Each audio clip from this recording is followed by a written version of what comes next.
gentlemen, it's time for Big Will Spotlight. We're going to discuss movies the Oscars don't care about. We're going to discuss movies that you care about. So go ahead, get yourself something to eat. Get yourself something to drink. Sit back and relax with your popcorn and your date as we go to Big Will Spotlight with your hosts, Big Will, Dr. Quack, and the important one, Mr. Mayhem. All right, everybody, welcome back to another edition of Big Will Spotlight. I'm your host, Big Will. And relaxing today, I'm the important one, Mr. Mayhem. As you see, no tie, no shirt, because we're talking movies. And we're going to be getting into probably some heated debates. I don't know if you'll disagree with me, but, you know, you can get a little warm. Yeah, because Big Will has decided we're going to start talking about some of the greatest movie series of all times. And the first one we're going to get into, Star Wars versus Star Trek. Yeah, I figured we'd start the new year off with trying to get y'all involved a little bit more, see how y'all interact with us and everything like that. So, yes, we're going to start off big time with Star Wars versus Star Trek. Just go at it, just hot and heavy. Start it off. All right. All right. So I guess first question ends up being, do we want to do this in chronological order, or do we want to kind of do it in the order that people should go and watch it? I think for debate purposes, we should start with what we think are the best ones or the best order to watch them, and then we can get into the actual chronology later on, because everybody has their own opinion on what they think it should be in. Yeah, I suppose, but then most of them would be wrong. See, starting a debate. Yeah, we're going to try and do this as what we feel it should have been watched. Okay? So we have had this little discussion, so we didn't have to have it right this very second. We're going to start off with, go out. If you haven't watched any of this, go watch A New Hope. Go watch Star Trek 4. New Hope. Because, yes, it does have a chronological order, and yes, 1, 2, 3, 4, 5, 6, you know, on and so forth. But problem we're going to face with that is the fact that for those of us who saw it in the chronological order, the release date order, when you went and watched 1, 2, and 3, you just had to hope for what was going to be coming next. It didn't quite catch you to want you to stay involved with it in the first place. That's right. When George Lucas originally conceptualized Star Wars, he pictured it as a 3-movie series. Originally, it was written, and it was like 975 pages. So he went, I need to turn this into a 3-part series. And then he realized that it actually was the middle of the series. If you watched it when it first came out in 1977, it was not called Episode 4. It was just called A New Hope. And then as the technology increased with ILM, Industrial Light and Magic, that's when they added the Episode 4 later on. All right. Good call on that one. I was just figuring because, hey, he had all this stuff written down and everything like that. One was so big and bright with city structures and everything like that, it would have just cost a lot more money than having it on a desert planet. Well, that too, plus the ice for Hoth would have been a little bit expensive. It wasn't originally called the Hoth planet, but they decided on it. That is true. It wasn't originally called that. And another thing, for those of you guys, for Return of the Jedi, that was originally called Blue Harvest. Yes. So, yeah, there was all sorts of stuff to get us to try and do this in different ways. So, like I say, we're going to try and get it where it best suits the needs of how you get involved in it. Because, like I say, if you just go and we watch one, you're like, okay, the pod race was cool. Yeah. Start with A New Hope, because that's how we started with it. We're actually old enough to have seen it, or at least I did see it in the theaters. So I was old enough to catch that.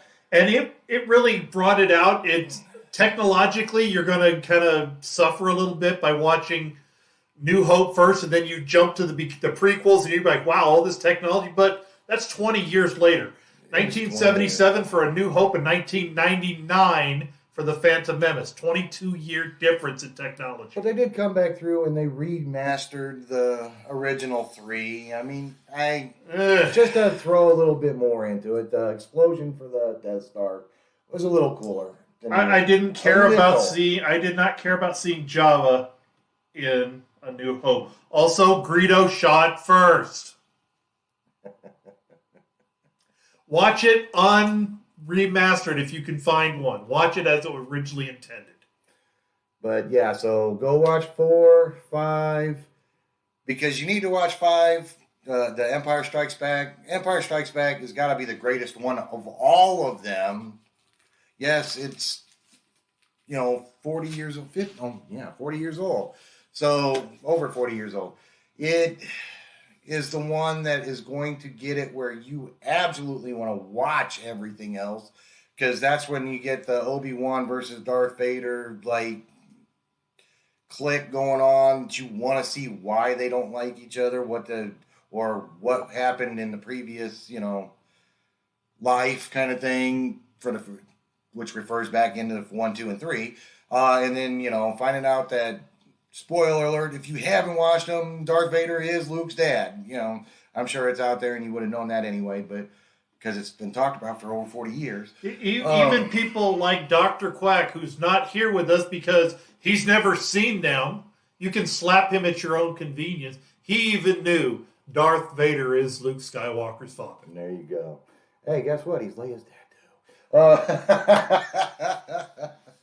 Which also throws you off because of the first one where Luke and Leia seem like they're going to hook up kind of thing. They didn't. Don't go there. So yes, start out with watching A New Hope. It is a really good movie. It's a well-told story. There are a little bit of hokiness in there, but you have to accept that it's a space opera. There's going to be a little bit of hokiness. It's not known for its witty dialogue. It's known for great storytelling. Great storytelling. So yeah, after 4 and 5, if you want to go catch 1, 2, and 3, or even like Solo and Rogue One. Okay, I mean, it helps build into the story, and you're expecting. It helps when you're expecting something to happen. That's true. And that way you can be more invested in what goes on in what are called the prequels, which is episode 1, 2, and 3, The Phantom Menace, Attack of the Clones, and Revenge of the Sith. If you go into those and those are the first 3 movies you watch, you think the series is over. You don't. 4, A New Hope gives you a reason why those first 3 exist and gives you a reason to keep following the story, even beyond Return of the Jedi into The Force Awakens, which came out in 2015. Yes. But yeah, just to cover a couple of bit of it, the first 3 was about Anakin growing up, becoming Darth Vader, so that's why, and the conflict between Obi-Wan and Anakin, or Darth Vader, it's just a build-up for it, and it's just like, now we completely understand. Solo, just so that you have background on how Han Solo became what he was. Then Rogue One. Rogue One is built up into actually getting the plans put into R2 so that he can get sent to Princess Leia so they can destroy the Death Star for A New Hope. Correct. So, yeah, I mean, like I say, you got something to look forward to. When's this going to happen? When's this going to happen? When's this going to happen? It keeps you on the edge of your seat. The other ones is just to finish it off. I mean, I almost hope that they continue on. I wouldn't mind seeing some stuff about Lando. That would be nice. That would be interesting.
So yeah, what it is, what he was talking about there is the first three, and then there's a one-off movie. What they did is one-off called Solo, the story of Solo and Lando Calrissian and how the two of them met. And then Rogue One is also a one-off.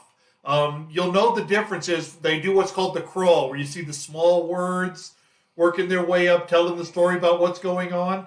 Rogue One and Solo do not have those crawls. They're considered one-offs. But they're still great stories telling a little bit more about who Solo is, who Han Solo is, who Lando Calrissian is, how the Death Star, the plans got into R2-D2, and how that all played out. So they're good, peace-filling stories. Yes, they try and just help complete the story. But like I said, I wouldn't mind seeing a Lando one about like his time from when he was growing up to ending up being in charge of the Cloud City. You can do a little bit about the Cloud City, Very true. You could do a lot about that. There's some other stories that people have suggested. Those of you that have watched The Mandalorian, that's not Baby Yoda, No, by the way. That is not Baby Yoda.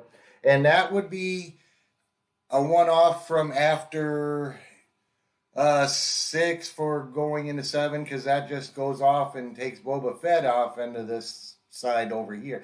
I'm sorry, The Mandalorian is not Boba Fett. There is the Book of Boba Fett also coming out right now, and that's a continuation. He got out, yes, he fell into the sand pit. He got out and took over Jabba's job. Although there was a person between Jabba and when he takes over. But there's a continuation on, and yes, it's not Baby Yoda in The Mandalorian. All right, so I think now to get the debate going here, we've talked about kind of the order. So we both agree New Hope is the way to start. Yes. Would you watch all three of what are called the initial ones, 4, 5, and 6? Or would you just watch 4 and 5 and then put them in a certain order?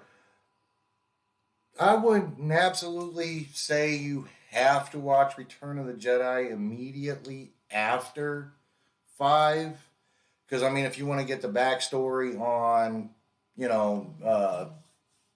Yoda and Obi-Wan and Anakin and all that stuff, just to keep you going and everything like that, and you have a great understanding.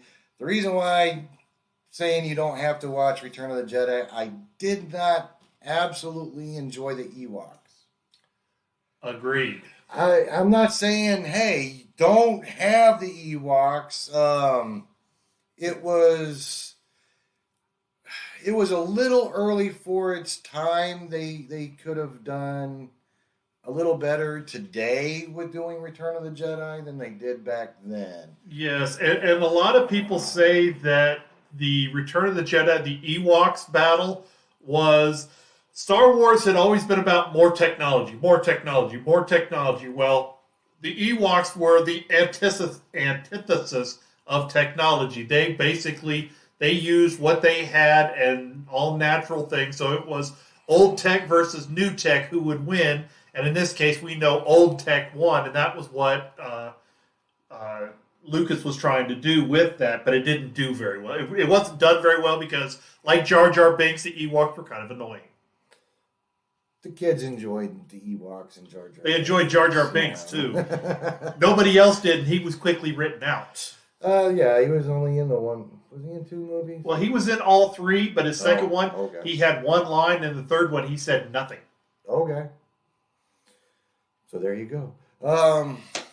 But yeah, I want to point out again, this is going to end up being a debate over, hey, right now we can do the chronological movies because we're going to bring in the differences between Star Wars and Star Trek. We're going to do this in multi-recorded programs, okay?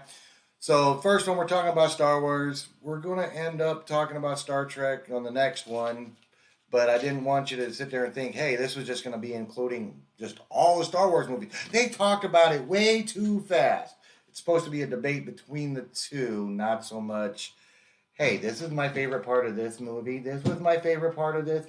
Yeah, everybody else has done that. We're taking it a little different direction here, talking about the chronology, and talking about the purpose and the importance of the story, not breaking it down episode by episode. If you want that, there's hundreds of thousands of other videos to do that for you. Yes, they're all out there, and they've been coming out for 40 years. I can't say that, but close enough. Actually, the first video review, not including Siskel and Ebert, was 1979. That's the first recorded one known of. All right. So, yes, again, you're going to watch them, just suggested. Watch 4 and 5 first, then you can watch them 1, 2, 3, and then you can watch 6, and then continue on from there. Just get background and everything like that, and throw Return of the Jedi. Don't want to say it was the worst one of them. It was just you don't need you're not sitting there expecting something out of the ordinary to end up popping in there to, oh wow. Yeah, it does have its importance in the story. Return of the Jedi does. That's why I say watch it before you end up watching the last 3. But yeah, since you kind of brought it up, yeah, I would watch 4, 5, and then I would watch Rogue One. And then you can kind of build from your nexus right there. You can expand the other way to get the first 3, and then you can finish with Solo and Return of the Jedi, and then that takes you on into the finals. There you go. So that's a good listing. I like that listing. So, again, this is supposed to spark a debate. Please, come on. Send some remarks. Say how you feel about it. Say what your favorite parts were, because, yes, we're going to review Star Trek next time. Then there's going to be another one after that, if not 2 or 3, to get the actual debate part of it taken care of. That's right. We're going to bring some of our friends in, and we'll bring them on here through StreamYard so we can talk to them live. And we're going to ask their opinion on stuff. Again, this whole thing is about doing something that's kind of been lost in the world, communication, sparking a debate, and having robust discussions without insulting each other. There you go. All right. So I think that's about it for this show. I think so. Yes.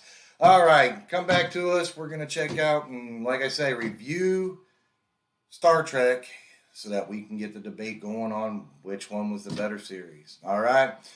We will catch you later. Thanks for stopping by.